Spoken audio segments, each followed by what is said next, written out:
Hello dear students, आज के lecture में हम पढ़ेंगे crystal lattice and basis unit cells. तो अब पहले स्टार्ट करते हैं हम crystal lattice and basis. Crystal हमने पढ़ा था क्रिस्टल लैटिस और बेसिस। लैटिस प्लस बेसिस दोनों मिलकर क्रिस्टल स्ट्रक्चर बनाते हैं। तो पहले पढ़ेंगे हम क्रिस्टल लैटिस क्या होती है। तो क्रिस्टल लैटिस क्या एक प्योरली ज्योमेट्रिकल कंसेप्ट है। It is defined as a regular periodic arrangement of points in three D space in which every point has same surrounding, यानी कि 3 डायमेंशनल स्पेस में पॉइंट्स की अरेंजमेंट है और एक पॉइंट के बाद दूसरा पॉइंट है या तीसरा है, सारे के सारे पॉइंट्स की जो अरेंजमेंट होगी वो आपकी आइडेंटिकल होगी, सभी पॉइंट सेम होंगे। और जब हम the various points in lattice are connected by translation, की एक पॉइंट से दूसरा पॉइंट जो कनेक्ट है एक दूसरे से वो ट्रांसलेशन टी से, जिसको हमने पहले भी डिफाइन कर चुके हैं n1 into A vector, n2 into B vector plus n3 into C vector. n1 n2 n3 आपके इंटीजर्स थे और A vector B vector and C vectors थे आपके क्रिस्टल ट्रांसलेशन वेक्टर्स। अब नेक्स्ट पढ़ते हैं बेसिस। बेसिस क्या होती है? लैटिस तो आपकी पॉइंट्स की अरेंजमेंट है स्पेस में, और उन्हीं पॉइंट्स के ऊपर कोई भी एटम, मॉलिक्यूल या ग्रुप ऑफ मॉलिक्यूल्स जब हम अटैच करते हैं, तो जो ग्रुप ऑफ एटम्स मॉलिक्यूल्स हम अटैच कर रहे हैं उसको कहेंगे हम basis. If we associate identically with every lattice point structure और बिल्डिंग यूनिट, कोई स्ट्रक्चर है या बिल्डिंग यूनिट है, किसका होगा structure? A crystal structure is formed. तो आपका जो स्ट्रक्चर, इसी जो स्ट्रक्चर बनेगा इसी को कहेंगे हम basic. The basis consist of, यानी कि जो स्ट्रक्चर है वो क्या कंसिस्ट करेगा? कंसिस्ट ऑफ एन एटम और ग्रुप ऑफ एटम्स, और in an ideal crystal it is identical in composition, arrangement and orientation. कि ये जो आपका अटैच करेंगे, लगा लो हमारे पास स्पेस में 10 पॉइंट्स हैं, तो सभी 10 पॉइंट के साथ जो अरेंजमेंट होगी स्ट्रक्चर की, वो सब के साथ सेम अरेंजमेंट होगी, सेम स्ट्रक्चर होगा सबके साथ। The ionic crystal basis is composed of two distinct type of ions. पहले तो हम कह रहे हैं कि जो लैटिस किसी भी पॉइंट पर अटैच कर रहे हैं लैटिस के साथ बेसिस स्ट्रक्चरल यूनिट है वो आपकी आइडेंटिकल होगी। लेकिन अगर बात करें हम आयनिक क्रिस्टल की, तो उसमें आयन्स में जैसे आपका NaCl है, तो आपका ब्रेक होता है Na positive and Cl negative. तो उस पॉइंट को अगर ब्रेक करेंगे, उसको अटैच करेंगे, तो उसमें आपके दो अरेंजमेंट आएंगी, Na पॉजिटिव Cl नेगेटिव। अब हम इसको समझते हैं यहाँ से। जैसे ये आपका लैटिस है, लैटिस हमने क्या पढ़ा था? Arrangement of points in 3 dimension. तो ये 16 पॉइंट्स है स्पेस में या 3 डायमेंशन में। ये आपकी क्या है? Lattice plus basis. बेसिस क्या था? आपके एक स्ट्रक्चरल यूनिट थी, एक स्ट्रक्चर था, एटम्स का हो सकता है, एक से ज़्यादा एटम्स हो सकते हैं, ग्रुप भी हो सकता है, मॉलिक्यूल्स हो सकते हैं। तो हमने ये एटम इसके साथ अटैच कर दिया जिसकी अरेंजमेंट इस तरह से है। लैटिस प्लस बेसिस क्या बनाएंगे दोनों मिलके? Crystal structure. तो अब पॉइंट्स देखो, पहले पॉइंट के साथ ये स्ट्रक्चर यूनिट ऐड कर दी, दूसरे के साथ भी, तीसरे के साथ, चौथे के साथ। हमने 16 पॉइंट्स बना रखे, सभी 16 पॉइंट्स के साथ सेम अरेंजमेंट या स्ट्रक्चर हमने क्या कर दिया? अटैच कर दिया। तो ये लैटिस प्लस बेसिस मिलके क्या बनाएंगे? Crystal structure.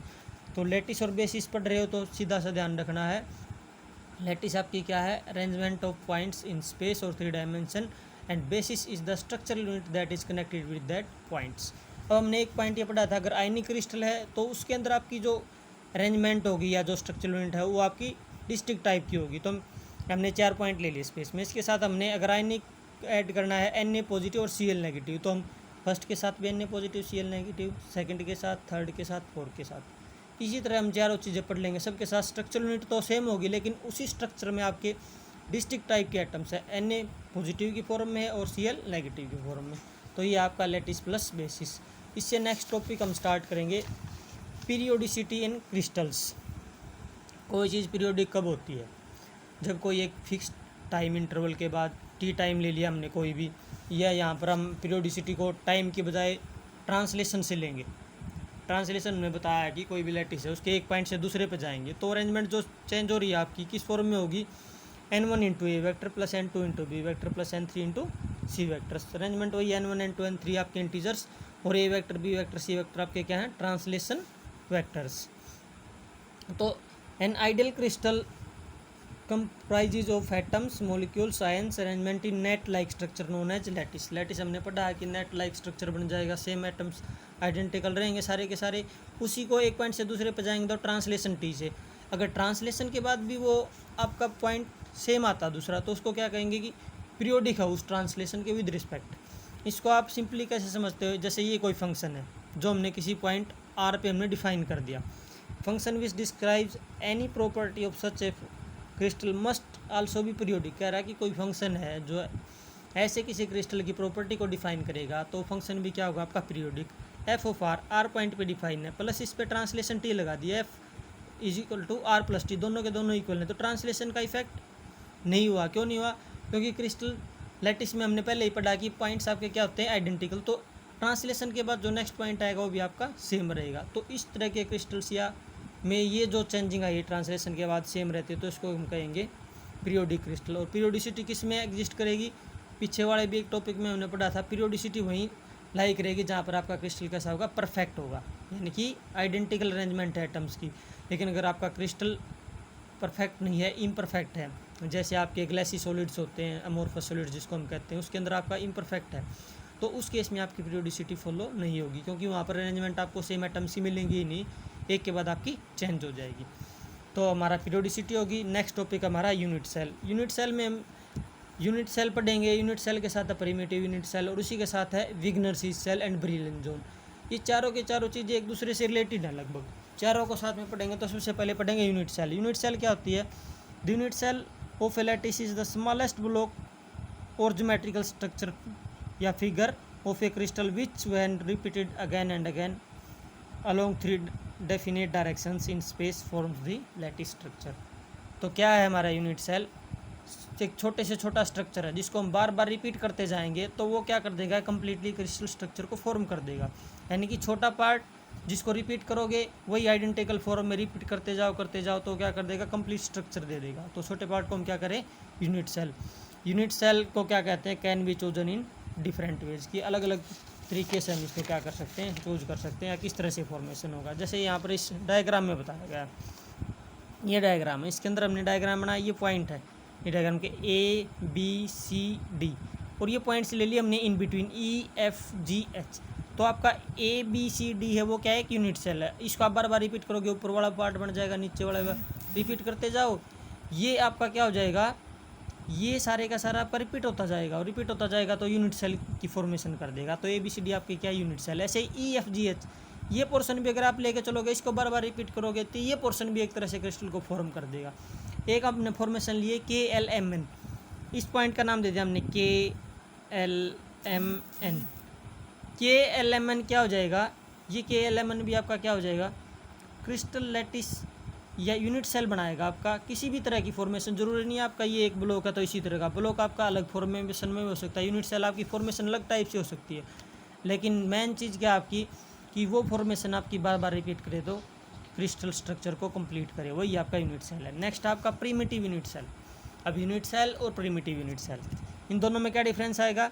Primitive unit cell is defined as a type of unit cell, unit cell का एक टाइप है, which contains lattice points at corners only, कि इसके लैटिस पॉइंट होंगे वो सिर्फ कॉर्नर्स पे होंगे, and as a minimum volume. तो प्रिमिटिव यूनिट सेल की मेन कंडीशन क्या, यूनिट सेल के कंपेरिजन में प्रिमिटिव यूनिट सेल में कॉर्नर्स पे क्या होंगे, लैटिस पॉइंट्स होंगे, और इसकी जो वॉल्यूम होगी वो मिनिमम होगी। सिंपल यूनिट सेल में ये कंडीशन नहीं है कि आपकी वॉल्यूम मिनिमम हो, लेकिन प्रिमिटिव यूनिट सेल वही होगी जिसके अंदर आपकी वॉल्यूम मिनिमम हो। तो इसको भी हम एक सिंपल जैसे कोई भी ट्रांसलेशन डिफाइन करते हैं, इसी तरह से अगर आपको इसको वेक्टर्स की फॉर्म में डिफाइन करते जाओ, A vectors B vectors and C vector that define a primitive unit cell are called primitive basis vectors. तो उनको प्रिमिटिव बेसिस वेक्टर्स का नाम दे देंगे जो प्रिमिटिव यूनिट सेल को डिफाइन करेंगे। इसके लिए आप डायग्राम से समझेंगे। जैसे हमने वहाँ पे पॉइंट्स लिए थे, एक लैटिस ले लिया आइडेंटिकल पॉइंट्स का सारे का सारा, अब हमने ये पॉइंट्स ले लिए, ये 4 पॉइंट जिनको कनेक्ट कर रहे हैं, ये ए1 वेक्टर नाम दे दिया इसको ना दे दिया बी1 वेक्टर। तो ए1 बी1 ये जो फॉर्मेशन कर रहा है यूनिट सेल को, ये मिनिमम वॉल्यूम सेल है, और इसके कॉर्नर्स पे ये 4 कॉर्नर, चारों कॉर्नर पे लैटिस पॉइंट है, तो कंडीशन को फॉलो कर रहा है कि कॉर्नर्स पे लैटिस पॉइंट है और मिनिमम वॉल्यूम सेल है, तो ये हो जाएगी आपकी प्रिमिटिव यूनिट सेल। ऐसे ही नीचे अगर हम इसकी बात करें, जरूरी नहीं कि आप किसी तरह से अटैच हो, पॉइंट्स को अलग वे में फॉर्म कर सकते हैं, A2 B2, चारों कॉर्नर पे आपके पॉइंट्स लैटिस पॉइंट्स, और ये क्या हो जाएगा आपका मिनिमम वॉल्यूम सेल। तो इसको नाम दे रहे हैं हम A3 B3। A3 B3 क्या बना रहा है, प्रिमिटिव यूनिट सेल। ऐसे ही A2 B2 भी कर सकते हैं, ये कोई पॉइंट ले लिया आपने इस तरह से, कंडीशन वही है जो मोस्टली हम लेके चल रहे हैं यहाँ पर रेक्टेंगुलर फॉर्म में। तो 4 आपके कॉर्नर्स होंगे, चारों कॉर्नर्स पे लैटिस पॉइंट होने चाहिए और मिनिमम वॉल्यूम होने चाहिए। तो मिनिमम वॉल्यूम सेल है having lattice points at its corners. तो ये आपका यूनिट सेल हो गया और प्रिमिटिव यूनिट सेल हो गया। तो नेक्स्ट हम पढ़ेंगे Wigner Seitz primitive cell and Brillouin zone. तो ये कह रहा कि another method of choosing the primitive cell of equal volume की चूज करने के लिए एक मेथड है जो विग्नर और सीज ने दिया था, इसलिए इस सेल का नाम है विग्नर-सीज सेल। उसने सबसे पहले क्या था, first draw lines to connect a given lattice point to all nearby lattice point. Lattice हमने पढ़ा, लैटिस क्या आपकी अरेंजमेंट है पॉइंट्स की इन स्पेस। तो हमने जैसे ये पॉइंट्स बना दिए, यहाँ पर बना रखे हैं सारे के सारे पॉइंट्स, हमने 9 पॉइंट्स बना रखे, सारे के सारे सेम है, तो एक लैटिस रिप्रेजेंट करा। तो सबसे पहले इसने कहा first draw lines to connect a given lattice point to all nearby lattice points. तो हमने ये मिडल पॉइंट ले लिया, इसको हम करेंगे ऑल नियर बाय।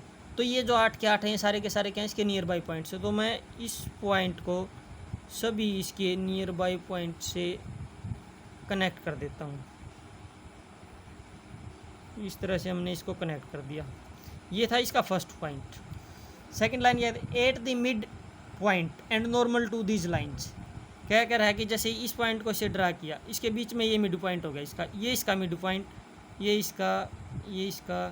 तो हमने 8 जगह पे टच किया, तो 8 लाइंस के क्या होंगे, मिड पॉइंट्स होंगे।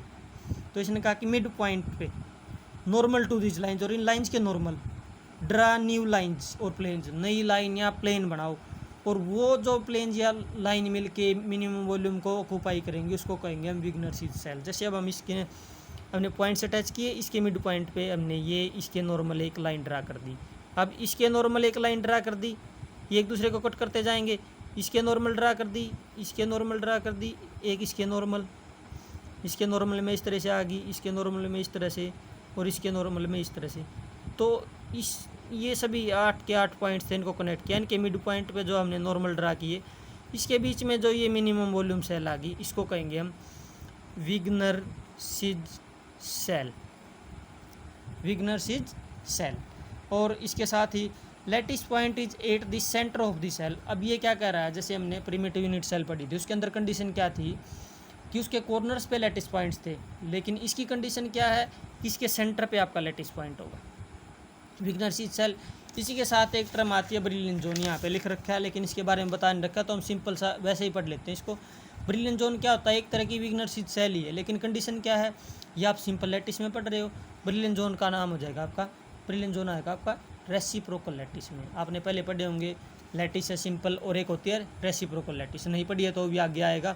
रेसिप्रोकल लैटिस में हम क्या करते हैं, जो क्रिस्टल की मेजरमेंट्स है वो मेजरमेंट करने के लिए यूज़ करते हैं विग्नर-सीज सेल का रेसिप्रोकल लैटिस में, उसी का नाम हो जाएगा ब्रिलियन जोन।